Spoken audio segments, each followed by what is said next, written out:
Sir అందులోనూ కొన్ని సందర్భాల్లో మనకి అట్లీస్ట్ హార్ట్ అటాక్ అని తెలిస్తే హాస్పిటల్కి వెళ్ళి ట్రీట్మెంట్ తీసుకొని మనకి స్టంట్స్ వేసి బతికించుకునే అవకాశం ఉంటుంది. బట్ కొన్ని సిచ్యువేషన్స్లో సడన్గా కొలాప్స్ అయ్యి డ్యాన్స్ వేస్తూ చనిపోతున్నారు, నడుస్తూ నడుస్తూ చనిపోతున్నారు.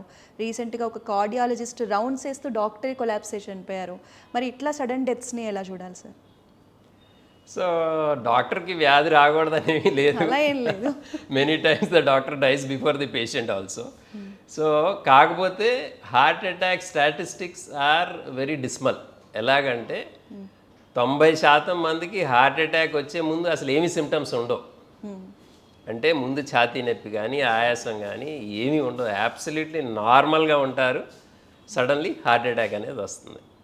సెకండ్, హార్ట్ అటాక్ వచ్చినప్పుడు చనిపోయే వాళ్ళల్లో సగానికి సగం ముందు ఏ కంట్రీలో అయినా సరే హాస్పిటల్ జారకముందే చనిపోతారు. ఓకే. సో ఈ statistics all over the world.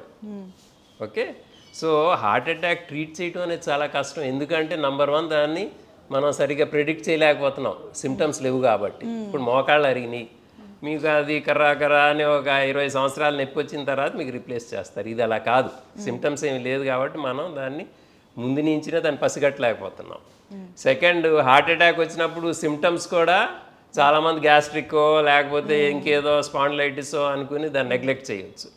Third, మనకు తెలిసింది ఏంటంటే చనిపోయే వాళ్ళలో సగానికి సగం మంది హాస్పిటల్ జారకముందే ఫస్ట్ 1 hour 2 hours కొంతమంది విదిన్ మినిట్స్.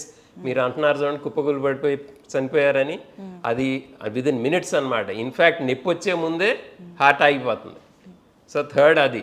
ఫోర్త్, హాస్పిటల్ చేరిన తర్వాత మీ డయాగ్నోసిస్ క్విక్గా అవ్వాలి, అక్కడ కార్డియాలజిస్ట్ ఉండాలి, క్యాత్ ల్యాబ్ ఉండాలి, ఇమ్మీడియట్లీ బెలూన్ పెట్టి దాన్ని ఓపెన్ చేయటమో, ఆ రక్తం గడ్డగట్టుకుపోయిన రక్తనాళాన్ని ఓపెన్ చేయటమో లేకపోతే రక్తం గడ్డ కరిగించే మందు ఇవ్వటమో ఇది చేయాలి.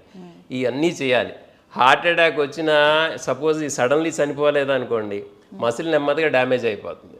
మీకు నొప్పి స్టార్ట్ అయినా అంటే మీకు బాగా ఛాతీ నొప్పో లేకపోతే కొంతమందికి నొప్పి లేకపోయినా చెమటలు పడతాయి, చల్లని చెమటలు, అది స్టార్టింగ్ పాయింట్ అనుకుంటే ఒక 4-5 hours హార్ట్ మసిల్ పర్మనెంట్గా డ్యామేజ్ అయిపోతుంది. సో దీని తర్వాత మనం దాన్ని ఆ రక్తనాళాన్ని ఏదైతే ఆ హార్ట్ మసిల్కి సప్లై చేస్తుందో దాన్ని ఓపెన్ చేసినా అంతేం ఫలితం ఉండదు. సో ఒక రకంగా చూసుకుంటే ఈ అన్ని స్టాటిస్టిక్స్ చూసుకుంటే హార్ట్ అటాక్ ట్రీట్మెంట్ అనేది సరిగ్గా అవ్వదు యూజువల్లీ, చాలా రేర్ సిచ్యువేషన్లో, లక్కీ సిచ్యువేషన్స్లో తప్ప. కానీ హార్ట్ అటాక్ ప్రివెన్షన్ అనేది చాలా తేలిక.